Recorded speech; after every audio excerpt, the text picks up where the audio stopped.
Here with Concordia head wrestling coach Andrew Nicola to preview the 2017-18 season, which is coming up soon as we record this.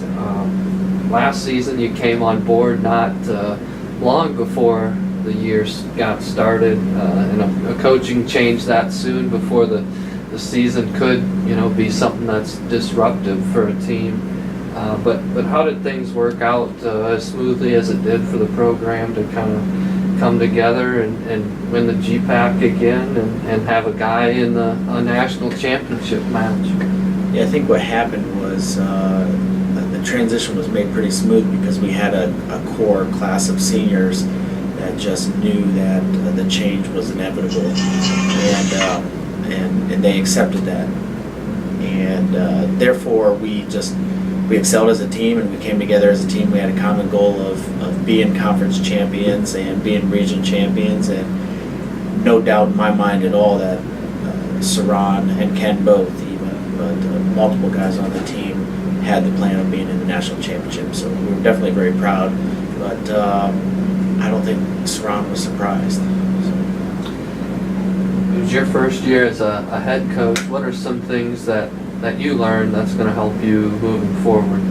Yeah, sometimes my mentality of grind, it has to take a back seat because not everybody's minds work the same as mine. So we collaborate as a staff on a daily basis. Literally just now before I came in here, putting together practice plans, and we talk about it at leadership council with our 10 to 12 guys on the team that we've chosen, and I want feedback on how their bodies are feeling, how the practices are going, and that helps when everybody's on the same page. This isn't a dictatorship.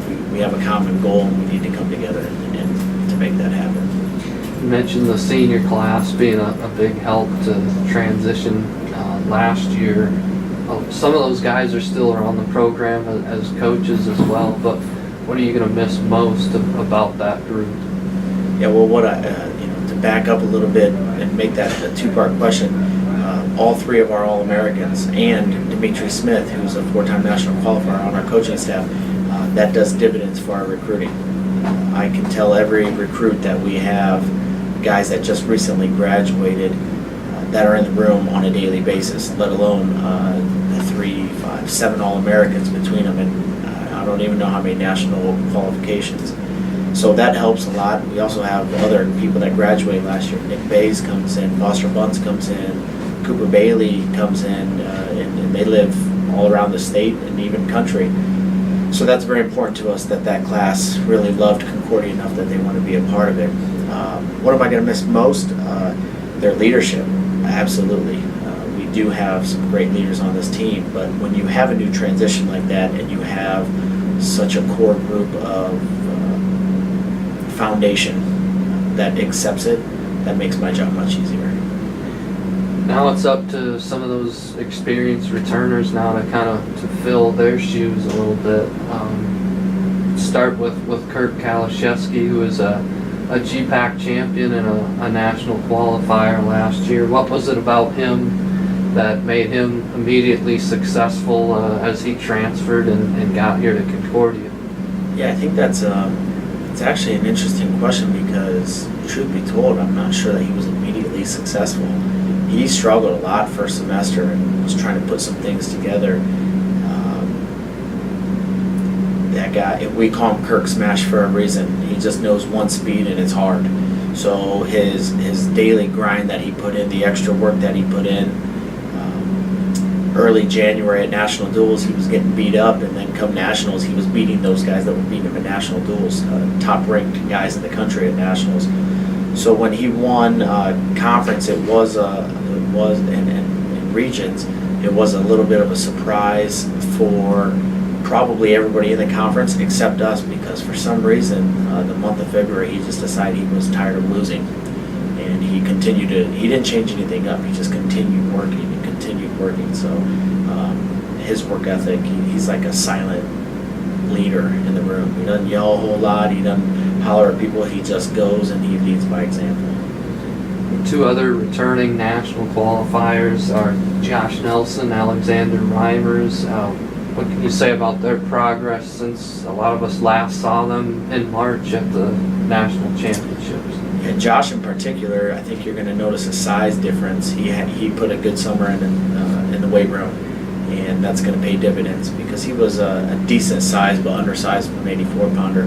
He'll be all of 184 this year. He came in maybe a little bit over 200 even, and he still crushes in the weight room. Him and Reimers are practice partners every day, drill partners. We do need to switch them up a little bit more because they're so comfortable with each other, but they do wrestle each other very hard.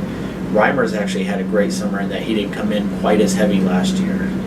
We still need him at 97. He still wants to be at 197. So we put some more confidence in him, and he will be making a run at the top of the podium, and I believe that with my whole heart because he has the tools.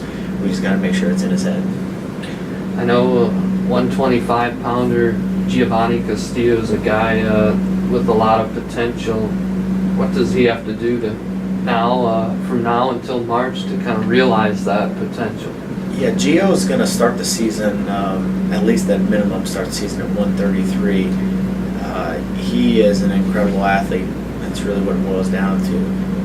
Our goal for Gio is to make sure that he's wrestling to the best of his ability and also that he's walking across the podium to get a degree in March. So we're going to help him focus on his grades so we don't have any setbacks by not cutting weight. So he'll be a very, very solid 133-pounder. Whether he sticks it out there or not, that'll be determined. We'll see how his competition goes and how his body's feeling and how he mentally feels at 33. He's going to have success and be a national contender in either weight class. So we just got to keep him healthy. He'll do the work. Yeah. Out of a lot of the other returners that we haven't talked about, who are some guys you feel are really coming along that can kind of make names for themselves this year? Returners or returners. Returners. Cameron Devers was our only freshman that was represented in our 12 that went to regionals last year. Undoubtedly, he will continue to do very good things. John Lato is going to go up to 165 and join Kurt Kalashevsky there. He is. We individual work out several times a week. There's a running joke that we're a couple because we spend so much time on the mat together, and he is getting exponentially better. He's night and day different wrestler than he was 1 year ago when I took this job. So he will be an impact guy this year at 165. We'll have a dual threat there with obviously the returning region champ and then John moving up from 157. Other returners going through my weight class, 25, 33 with Gio, 41. Got a lot of new guys. We brought in 18 new guys. So, how is that class going to impact this team? We've got a lot of young leaders and a lot of very good talent in our transfers. A couple of California junior college transfers in particular. Chris Kimball, Keanu Tom, Alberto Garcia, who will be joining us full-time second semester. He'll be a title threat as well. A very pleasant surprise is a local product, an Ashland Greenwood boy, Cody Lambert has been wrestling lights out in the room. He's been a pleasant surprise. We have 3 Ashland Greenwood boys representing on the team, and they're all wrestling very, very well. Walker Fisher is another returner. I don't know how I really forgot him, to be honest with you, because he spends a lot of time in the weight room and a lot of time in the wrestling room. He just had a great summer. He eats right, he trains right, he lifts right. He's got a 4.0 GPA. I really couldn't brag about him enough. Coming into this season, you actually had an entire off season to work with your guys. What are some things maybe that you're able to implement and instill that you didn't have time before last season to work on? Yeah, I would say preseason, because I got here and season was starting, but preseason we were definitely able to focus on our strength. Coach Berner is incredible. We were lifting with him 4 times a week. We were wrestling twice a week. We were conditioning twice a week. Now we are lifting Monday and Wednesday mornings, still with Coach Berner, 6:45 to 7:30, and 6 to 6:45 in the morning. We drill top-bottom work only. Through the summer, we did have a good group that was here training, but a lot of them were working as well. So nonetheless, we just get to help them make some money, keep their noses clean, and know that we're rooting for them through the summer. We did provide them with a summer lifting plan that many stuck to, and some found out that they should have stuck to. This is a program now that's won the conference the last 3 years, so everyone in the GPAC anyway is kind of gunning for Concordia. There's certainly challenges when you're trying to rebuild a program, but what's that like when you know a lot of other programs are trying to kind of knock you off the top? Yeah, I wouldn't be surprised. Rankings are mostly for recruits anyway, but I wouldn't be surprised when the conference rankings come out if we're not at the top, because we did graduate 6 of our 9 national qualifiers. So I'll be interested to see how that comes on Monday, let alone a couple of the guys that I think are going to be impact guys won't be joining us till second semester. So all the same, we have been blessed to win the conference 3 years in a row, the region 3 years in a row, and I know if I was any other coach, I'd be coming to knock that team off as well. So some of the challenges are just making sure that we don't take it for granted, and understanding that we do still have to continue to put the work in. And we took 15th in nationals. We undoubtedly have a goal to win the GPAC championships dual and the GPAC championships as a national qualifier. And we just want to continue to rise in those ranks and stay on top, I think, where we belong. And you have to get through November and December first, but one of the big duels of the year will be coming up January 12th against Midland. Should be some excitement over that. But you got to experience what kind of a duel was like in Walls. How satisfied are you with the atmosphere and how that's coming along, and what maybe we can expect this year?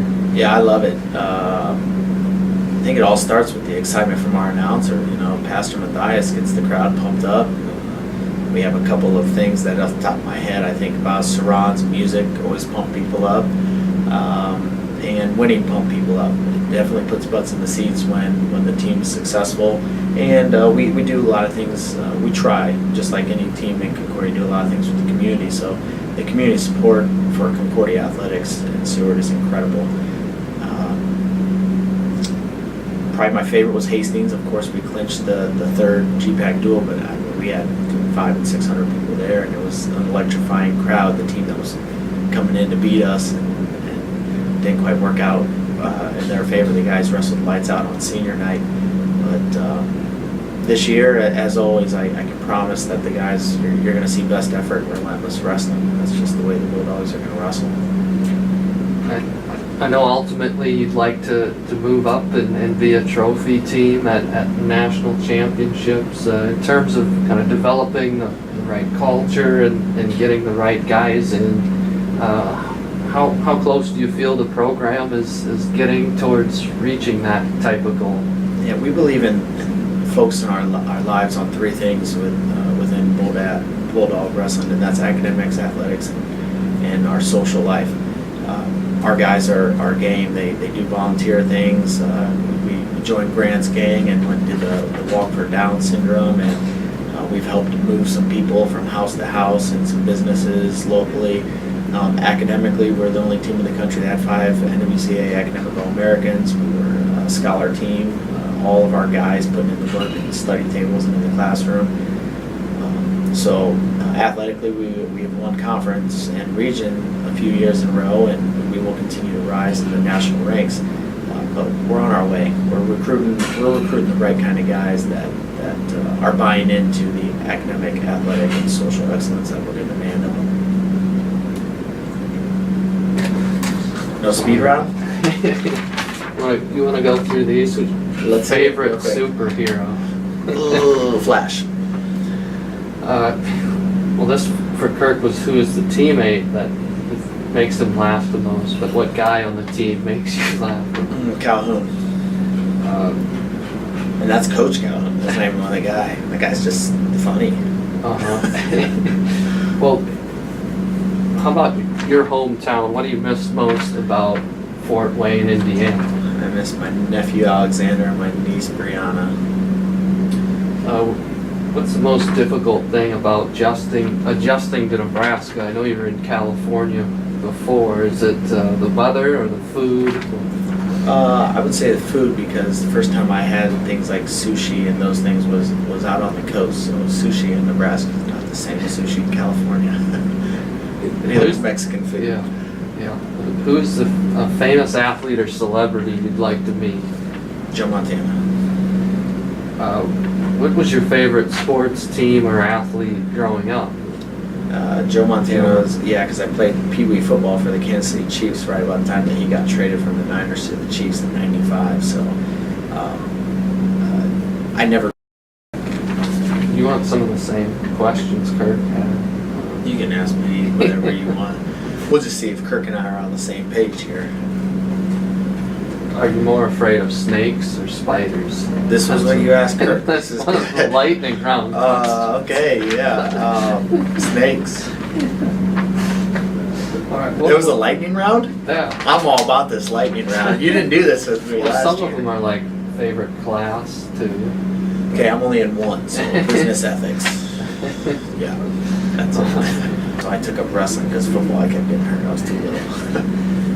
You already said you're more afraid of snakes than spiders. I had a pet named Toad Tarantula when I was young, named Cupcake. We thought she was dead, so we threw her away. It ended up she was molting. Like a week later, she was crawling on the ceiling. My mom was just freaking out. I was a young kid. It was fun. Since Halloween is coming up, what's the best costume or the most embarrassing costume that you've worn? Well, I guess if I said most embarrassing, I did wear the singlet that I wore out in Vegas that Devin and Angela didn't quite approve of. So I wasn't embarrassed by it, but I'm sure that a lot of my family and friends were. So that's probably about it. This is the last one. You can go, all your expenses paid for, vacation anywhere in the world. Where would you go? There are a lot of places I want to visit, but I would happily go back to Thailand for as long as I possibly could.